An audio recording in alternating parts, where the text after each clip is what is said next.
வணக்கம், எல்லாரும் எப்படி இருக்கீங்க? இன்னைக்கு ஜோதிஸ் லைஃப் வலையொலியில் நம்ம பார்க்க போகிறது பீர்க்கங்காய் தொகையல். பீர்க்கங்காய் இதில் நிறைய நார்ச்சத்து அதிகமாக இருக்கிற காய்கறி.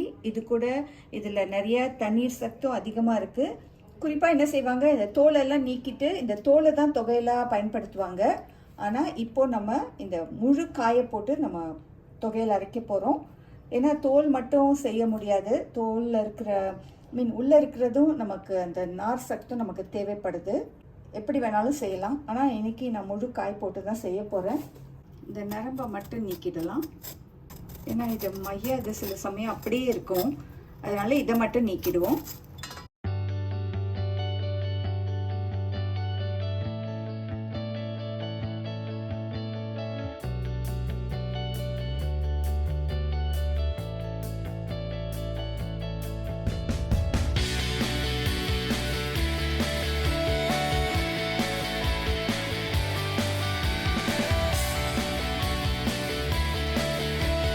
இந்த பீர்க்கங்காய் நம்ம இந்த நரம்பெல்லாம் நீக்கி வச்சுருக்கோம். இதை நம்ம கொஞ்சமாக எண்ணெய் விட்டு நல்லா வதக்கி எடுத்துக்கணும். வாங்க எப்படி செய்கிறதுன்னு காணொலிக்குள்ளே போகலாம். ஒரு ஸ்பூன் எண்ணெய் எடுத்துக்கிறேன். கொஞ்சம் இதை இந்த பச்சை வாசனை போகிற அளவுக்கு இது கொஞ்சம் வதக்கணும். பாருங்க, நல்லா வதங்கிடுச்சு. இப்போ இதை ஆறின பின்னாடி எல்லாத்தையும் ஒன்றா போட்டு கொஞ்சம் உப்பு சேர்த்து நம்ம இதை தண்ணி விட்டு அரைக்க போகிறோம்.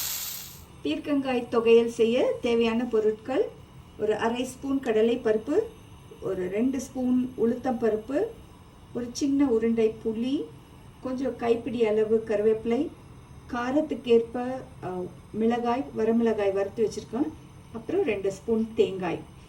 ஏன் தேங்காய் சேர்க்குறோன்னா, இந்த பீர்க்கங்காய்க்கு தனியாக சுவை எதுவும் இல்லை. இந்த தேங்காயை சேர்த்திங்கன்னா ரொம்ப சுவையாக இருக்கும். இதுவும் தவிர்க்கலாம், இது இல்லாமையும் செய்யலாம், சுவையாக தான் இருக்கும். இது எல்லா பொருட்களையும் 1 ஸ்பூன் எண்ணெய் விட்டு இது எல்லாத்தையும் வறுத்து எடுத்துக்கோங்க. அதுக்கப்புறமா நம்ம இது எல்லாத்தையும் சேர்த்து பீர்க்கங்காயோட நம்ம மிக்சியில் போட்டு அரைச்சி அதுக்கப்புறமா தாளிக்க போகிறோம். கடலை பருப்பு ஒரு அரை ஸ்பூன், உளுத்தம் பருப்பு 2 ஸ்பூன், கருவேப்பிலை, புளி, மிளகாய், தேங்காய் 2 ஸ்பூன் தேங்காய், நம்ம வதக்கி வச்சிருக்க பீர்க்கங்காய்,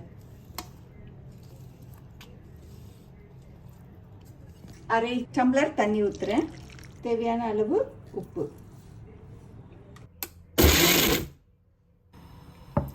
2 கரண்டி எண்ணெய் விடுறேன், ஜீரகம் அரை ஸ்பூன், கடுகு,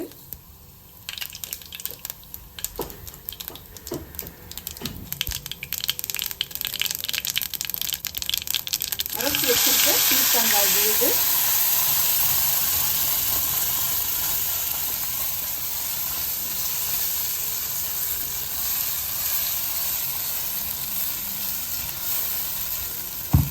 இது ஒரு 5 நிமிடங்கள் நல்லா அந்த எண்ணெயில் கொதிக்கணும்.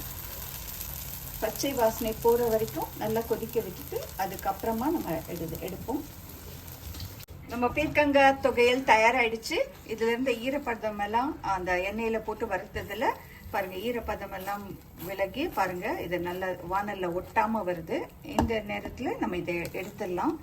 இதை 1 நாள் இல்லை 2 நாள் நீங்கள் ஐஸ் பெட்டியில் வச்சு பயன்படுத்தலாம்.